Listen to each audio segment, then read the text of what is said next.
Live and direct from the Traque.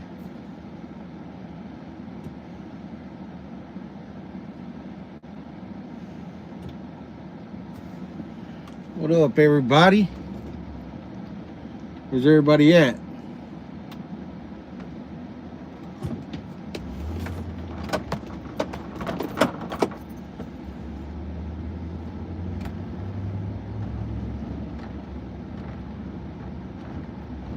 Let me know if you guys can hear me or not.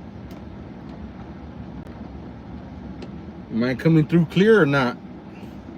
Testing 1 2 3. Testing 1 2 3. Testing, testing, testing. What up? Travis, what's cracking, homie? What up? What's up? What's cracking? Can you guys hear me? Yes or no? Cúbole, cúbole.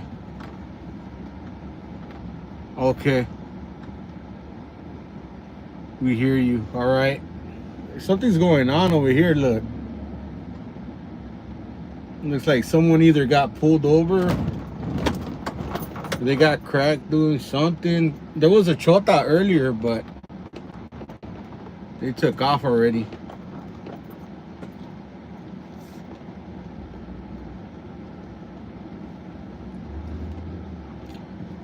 Hey, what did you guys think about that Tucson video, the 100-acre video? I got like over 22,000 views in just one day. What up, David?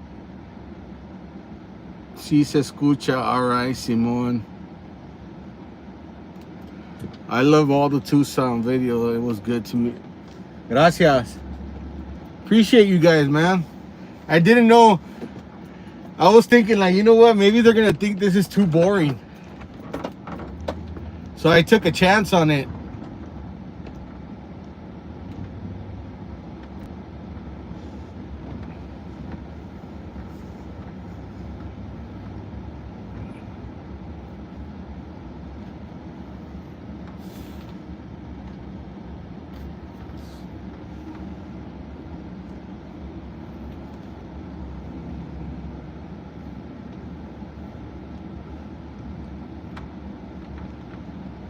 I'm in Tucson.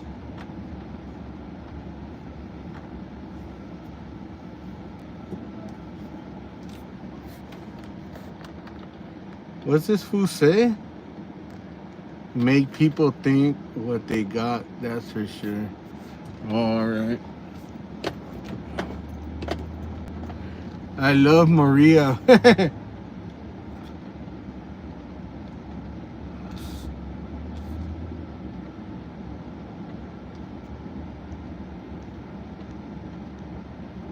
Police might pull you over. It's all good.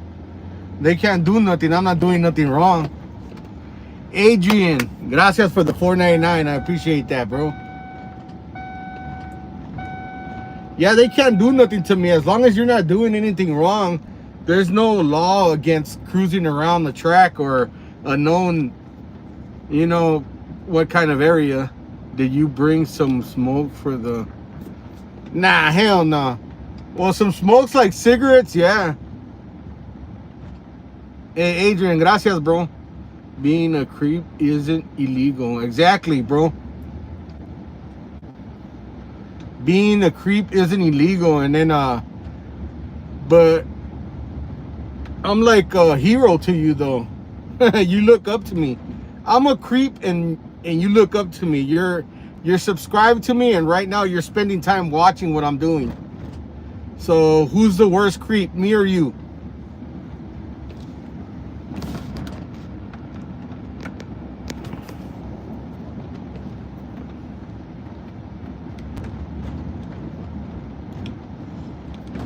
Well, that's what people say. You know what I mean? They like to get on here and say some dumbass shit, you know? Especially those haters that have nothing going for themselves.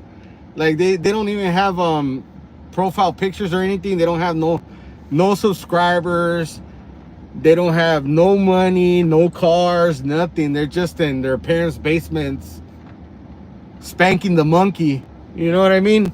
That's all they do. They spank the monkey to my videos while at the same time hating me because I find it so easy to go up to these people and start random conversations with them. They can't even pay these people to talk to them. But then they're like, oh, why does the lizard hunter do that? How can he just go up to them and start talking to them? They're so friendly to them. They're so friendly to him. Oh, there goes a chota right there, look. So they hate it, you know? But they idolize me. They're always watching my videos. They're always on my comment section. They're always commenting and disliking because, you know, they don't like the videos. They dislike it, but they're boosting me up on the algorithm without them even knowing, because they're just some chumps that don't know anything about YouTube, you know? They're just some chumps. They're stuck at a 9-to-5 hating their life. They'll never get out of the rat race. And they see a young Chicano like myself that's made it out, and now they want to drag them down with them. But no, you can't, bro. You can't. Dispensa. I'm used to thinking out of the box. You know what I mean? Let me tell you guys something. Ever since like my last regular job was like in 2016. How many years is that? 2016 till now. After they laid me off of that jale, I started this weed delivery service on Weed Maps or whatever, and then that went bad. It was making a lot of money, but then it went bad. And then after that, I started my own junk removal business. And then after that, I started my own appliance flipping business. And then after that, I started this YouTube channel. And at the same time, I started a smoke shop. I had a smoke shop over there on 43rd and Thomas at that marketplace. And fucking, I just, you know, like me, I'm like a serial entrepreneur. Whatever doesn't work, I move on to the next thing. And then I move on to the next thing and the next thing and the next thing.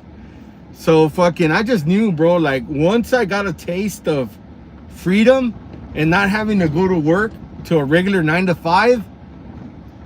I remember when I started that delivery service, and after like the first week, I was sitting on like 6 G's, guys, like $6,000. And I was like, what the fuck? I never thought I could make that in 1 week, bro.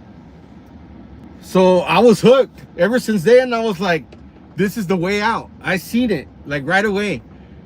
Having your own business, having no boss, that's the way out of the rat race. Look at this guy.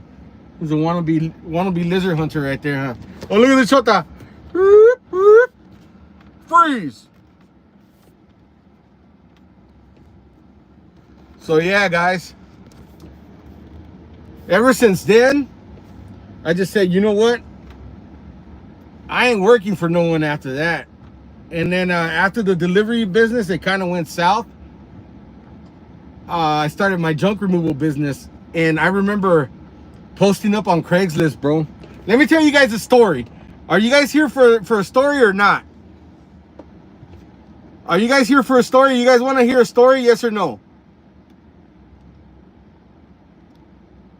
Leave it in the comment section. Yes. Hell yeah. Hell yeah. Hell yeah. Okay, well, check it out. When I started my junk removal business, I started with a little trailer. Like one of those little 6x10s or... Wait a minute. It wasn't 10 feet. It was like 6x8, right? Preach. Hell yeah. Gracias, bro. Who was that? Gustavo Gonzalez. Gracias. I appreciate you. I sold on OfferUp. Oh, that's good. I used Craigslist, OfferUp. I used all the platforms, bro. Mocospace was like my main go-to. And then I graduated to Weed Maps and started my own delivery service, bro. But anyways, that was back then, allegedly. That was just allegedly, all right?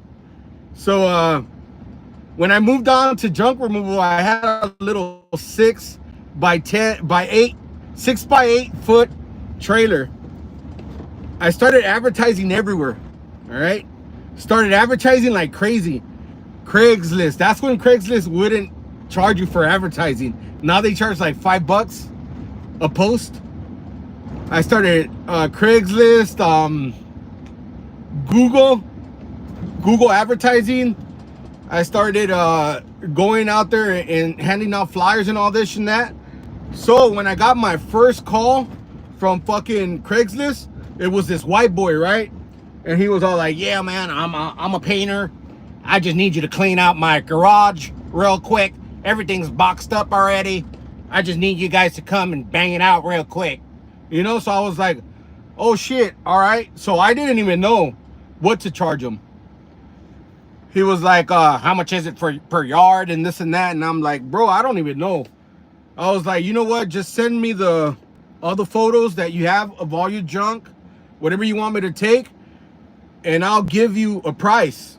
So yeah, he sends over like 5 photos, shows me a garage already, like the trash was already in like boxes, and it was just like random household stuff. There was like a microwave, there was a toaster, there was a bunch of books, there was a bunch of cardboard boxes, you know, and he was like, how much is it for this, you know? So I was like, I text him back and I'm like, I thought it was way too much, bro. I was like $300. And he was like, all right, when can you come over? Can you do it tonight? Or can you do it today? And I'm like, oh shit, like it caught me off guard. I didn't think it was gonna go through like just then and there. And I was like, oh, like fuck, you know, like, oh shit, this is actually happening. And I was like, yeah, man, you know what? I need to get my trailer ready, but I'll be there tomorrow morning at 8 a.m. And then fucking, all right, 8 a.m. comes around. I go pick that shit up. 15 minutes. 15 minutes, I had $300 in my hand, bro. In 15 minutes. It was just me and my Jainita. We went over there. Boom, boom, boom, boom, boom. We threw everything in the trailer. We collected $300 like that, bro. And I was like, from then on, I was like, that's it. I'm never going to work for the man again, bro. Never. Never going to work for the man. And then after that, I started doing the junk removal. I did it for about a year and a half. And then I kept on like picking up these old appliances and shit. Refrigerators, washers, dryers, and all that stuff. And then I got a cousin that's like an appliance technician, right? And he was all like, hey man, what do you do with all these refrigerators? I was like, I go scrap them, bro. Like I don't dump them in the field. He was like, what? You're throwing away thousands of dollars.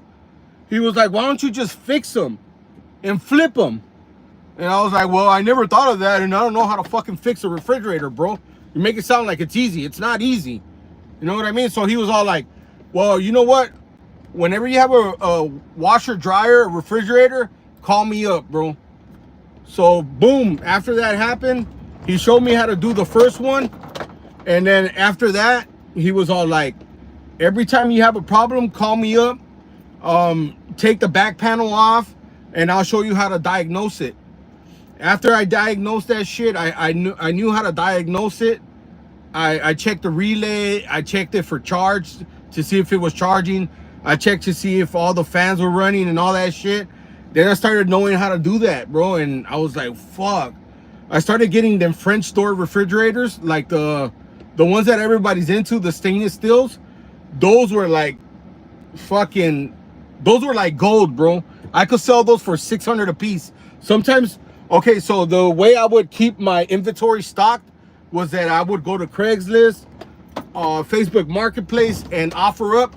And on the free section, there was always people giving away refrigerators, and they would like, and then a lot of people started knowing me from like picking up the refrigerators, and they would like say, hey, my cousin or my aunt or whatever, like my kid has this, they have this refrigerator that they want to get rid of, you know, like and they just called this one company, and the company, they charged them, they want to charge them like $100 to get rid of it or whatever. And I was like, hey, I'll go pick it up for free, because I knew in my mind that I was going to make some money off of it. So I would go and fucking pick it up, and I would check like real quick. And sometimes it was a relay. A relay is like $10, bro. Like $8 back then. Bam, put a hard start, relay, whatever, and boom, I'm back in action. The same day I would have it sold. I would put it back on Facebook Marketplace. Sometimes I would sell like 2-3 refrigerators, bro, at $300 a piece, $400 a piece, and I was making good money, man. And I was like, I'm never going back to work for a person. I'm never going back to work for the man. And then this started, the YouTube thing started, and now I make, you know, a decent amount. I don't want to get on here and act like I'm something big and bad or anything like that, because people always take shit the wrong way. But I'll tell you what, it pays the bills. And now I'm taking full advantage of what I got going on now, you know, because you never know how long shit lasts. You could be up here one day, the next day you could be down here. Oh, and also another thing that I have to tell you guys is that whenever times are good, you need to make yourself a little nest, bro, because you never know. Like I said, you could be up here and then the next day you're down here. So you need to make yourself a little savings, something that you could go back to, and just you're gonna be okay. Cops patrolling tonight. Yeah, so that's Juan's story real quick. You know what I mean? I hope you guys liked it. Just a little different, you know? Just thought I told you, share with you guys my little journey, you know? Hey, Gustavo. Gracias, bro. That's right, bro. That's right, homie. Gustavo Gonzalez with the 199, homie. What's up? Hey, and I think, man, gracias for you guys. You know that you guys are supporting me and shit. Like, I never thought that I would get this support, especially like being a Chicano and like, you know, speaking the way I speak and everything. And like, I remember when I first started on TikTok and all that, people used to make fun of my accent and be like, the hell, this guy sounds like Cheech and Chong, and oh, he can barely speak English and this and that. And you know, I used to take that shit, like, I used to hate it, but now I don't even care, bro. It's like, you know how many people have an accent in America, bro? Even fucking like people that were straight born and raised in America, like, you can find accents everywhere. You go to Mississippi and you can't even understand those motherfuckers. You know what I mean?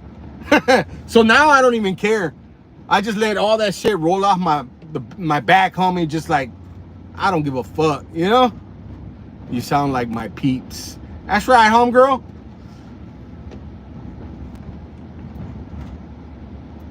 It's kind of active out here tonight. But anyways, just wanted to share a little bit of, you know, a little story.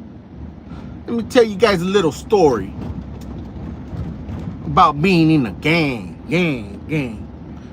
I remember when we were just a couple of mocosos. You guys remember that shit? MC Boulevard? Yeah, Boulevard. Because I don't want to die like my big brother. Yeah, I remember when we used to play shoot 'em up. Hey, look that song up, MC Boulevard. I remember you, homie.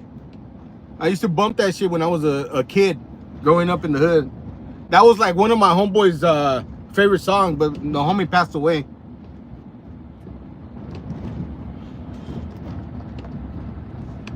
All right, homie. So I think I still bump it. 19th and Glendale, always popping. You know any people from Los Angeles, California? Yeah, bro, I know a gang of people out there. I still have family members living out there, bro. I have family members living in LA, fucking Riverside, all over the place, bro. All over California. Desert Hot Springs. So that's like the Coachella Valley. All over, bro. Linwood. You know what I mean? Allegedly still trapped in different states. Never forget you are MC Boulevard. Mr. Sancho, I reminisce. Hey, I used to... Hey, Rodney Bautista, gracias.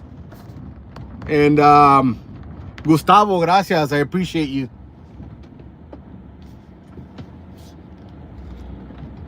It was active right here. You gotta go downtown Tucson by the bus terminal, Army Park. Hey, DM me, bro. I don't know if you follow me on Facebook. Send me a message right there, bro, because that shit's not... See, because when you guys DM me on, like, Tales from the Streets on the Instagram and all that, I get tons of messages right there, and they're hella, like... It's really annoying, bro. Like, I have, like... I'm not trying to say, like, I'm a big star or anything like that, but I have, like... Man, like, 100 messages coming in, like, every single day, every time I post a video. So, and, like, fools just, like, sending me, like, reels and... people talking about, oh, let's collab and shit like that. And I'm like, bro, I don't want to hear that. Or have you seen my loved one? I get those a lot. So go on my Facebook page. It's called Juan Hunter. Juan Hunter. All right? Where the tweakers are all over the place, bro. You're a star, vato. I guess so. I don't feel like it though, you know? Nah, but they be like noticing me everywhere I go now. Even like in Tucson, I guess just people just notice me out there, you know? They're always like, or maybe they just do that randomly to people that are just fucking on scooters. They're always like, what up, Juan? Lizard Hunter, what up, fool? Let's get a collab on a song. All right, homies, well, I'm gone, homies. I hope you guys enjoyed this. Hope you guys enjoyed a little story time, but I'll check you guys out. Al rato, I just did a little scooter ride. I met a snow bunny right there. So snow bunny video coming soon, dropping soon. All right. I'm probably not gonna upload for tomorrow. I don't know yet, because usually the videos that I drop on Fridays, they do like shit. But on Saturday for sure. So on the weekends I upload and I try to release everything at 11 a.m. and during the week I try to release everything at 2 p.m. just so you guys will know. All right, homies. So I'm gone. A rato.